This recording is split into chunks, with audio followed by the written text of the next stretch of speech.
Trey Lance injured out for the year. We know that. Jimmy Garoppolo inserted in the starting lineup. That incentive-laden deal is already paying dividends for him, as it looks like he's on his way to $17 million as originally negotiated by his agent. So shout out to Don Yee for figuring out how to get this contract for him. And whatever Don Yee did, black magic voodoo on Trey Lance this past weekend, because it worked out for his client in the case of Jimmy Garoppolo. We know what Jimmy is. We've seen Jimmy for a while in San Francisco. We've seen him back to 2017. Not a lot has changed. His ability doesn't change. His skill set doesn't change. But you know what also doesn't change? The win-loss record is fantastic when he's in the 49ers starting lineup, and they get another win tacked on to the Jimmy Garoppolo starting quarterback resume, or at least quarterback resume against Seattle. I guess technically he doesn't get the win as a starter, but yeah, he got the win. I mean, he played basically most of that game and did well. He had that big touchdown, Ross Dwelly. The offense kind of slowed down in the second half. I think 13 for 21 was his final numbers. Also had a quarterback sneak. We know how good Jimmy is at the quarterback sneak. What do you think of Jimmy Garoppolo getting his first action of the season? It was a full just mix of emotions, because you kind of see Trey Lance going down and he is being carted off in an air cast, and you kind of feel bad for the guy. And then quickly you turn to like a sense of still, you don't feel hopeless anymore. You feel like, okay, we have a guy who's led us to a Super Bowl, a guy who's led us to an NFC championship just, not too long ago. You didn't feel how you felt whenever CJ Beathard or Nick Mullins or Brian Hoyer entered the starting lineup? Yeah, you didn't feel like that? I didn't feel any of that. And I felt like, okay, we're still okay. And that was so crucial for everybody involved, from Jimmy Garoppolo's camp to everyone in the front office of the 49ers, for everybody that was involved. Hats off to you guys for getting that deal done. This season would be completely over if this deal doesn't get done. But the fact that now Jimmy Garoppolo is able to step in, and you mentioned it, he looked great. I thought he was able to kind of throw fast, get the ball quick out of his hands, just how he's always been able to do since he came into the league. And I don't think this offense is going to miss a beat.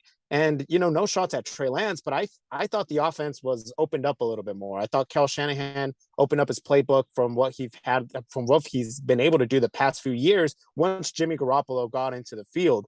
Now we're going to continue to see that. I'm not too sure what the plan is now, but I'm hoping that we're able to see a lot of what we saw in 2019 and a lot of what we saw, especially towards the latter half of last year's season, when Jimmy Garoppolo was just dialed in and he would hit George Kittle and Deebo Samuel in stride, and then they would just take care of the rest and they would just make big plays happen. That's what I'm expecting so far out of Jimmy Garoppolo. And he's given us no reason, at the game that he played this past Sunday, he gave us no reason not to believe otherwise that he could go ahead and lead us again. No shots at Trey Lance, but were there shots fired at Kyle Shanahan? Because in Jimmy's post-game press conference, he had an interesting comment. It felt good to just get out there and wing the ball around, zip the ball around, something we don't do a lot around here. Maybe kind of like turn my head a little bit, like, what's Jimmy trying to say by those comments? He's harkened it back to 2017, and we remember 2017. I think a lot of people, when they remember Jimmy Garoppolo, even the people that hate Jimmy Garoppolo for whatever reason, really remember 2017 as peak Garoppolo, when he was at his best, when he just went in there, the game against the Titans leads to the comeback drive.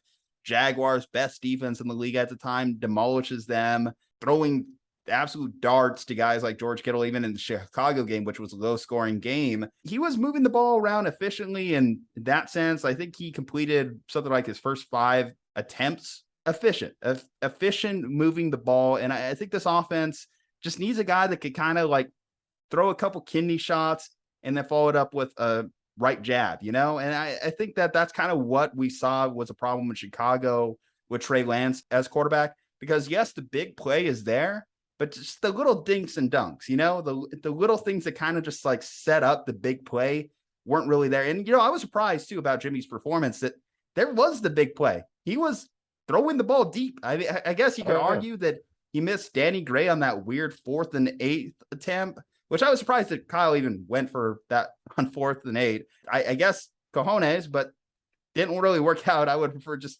something underneath that maybe would have got that. But either way, appreciate the attempt against Seattle, a team that you're already blowing out. Why not go for it? I think it changes the expectation on this season, because with Trey, I think we were happy if we got to the playoffs. I think that was the hope, but I don't know if we really believed in it.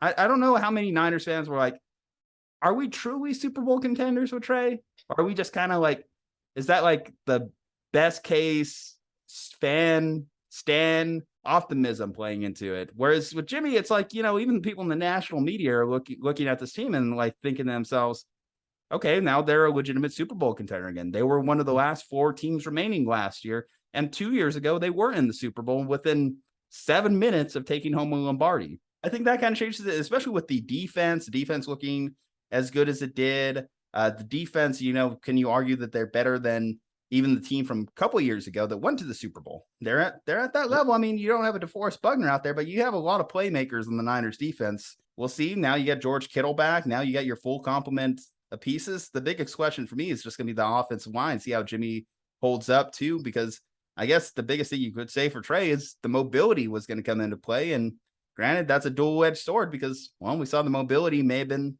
what cost him in terms of getting an injury this year.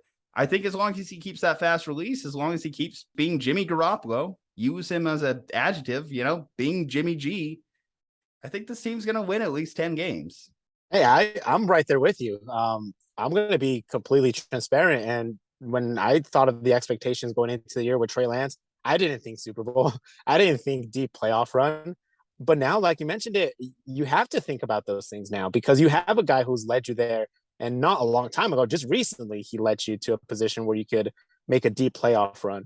So now everything kind of changes in a weird way. It's still such a weird situation that your future quarterback goes down, but now the expectations are a lot higher. I mean, that's just crazy to even think about. But the fact that Jimmy Garoppolo is able to step in there and is able to lead this team now, you mentioned it, having George Kittle back is huge. I mean, he's been his number one target ever since he got to San Francisco. So having him back and having, Debo still looks like he plays at a high level. And then Brandon Ayuk, we haven't really talked much about Brandon Ayuk, and he's been having a stellar first couple of games. So I think I'm still very hopeful that this Niner team is more than capable of making a deep playoff run in a weak NFC, by the way. If you look at already a couple of games into the season, the NFC does not look as strong as it did the past couple of seasons. So it is up for grabs, and it's up for grabs big time. And now I'm just happy that we have a proven guy to lead that charge. All right, guys. Well, Jimmy Garoppolo is back in the starting lineup. Hopefully we see you in our comment section talking about it. Like, what are your thoughts? What are you feeling about this? You're a Niners fan. Hopefully you're behind whoever the starting quarterback is. Hopefully you were behind Trey when Trey was the starting quarterback. Hopefully you're behind Jimmy now that he's the starting quarterback. Let us know how you feel in the comment section. Leave a like on this video. Subscribe to the channel. 49 Reasons to Listen to right here. Juju and Jose, stay safe, happy, and healthy. We'll see you next time.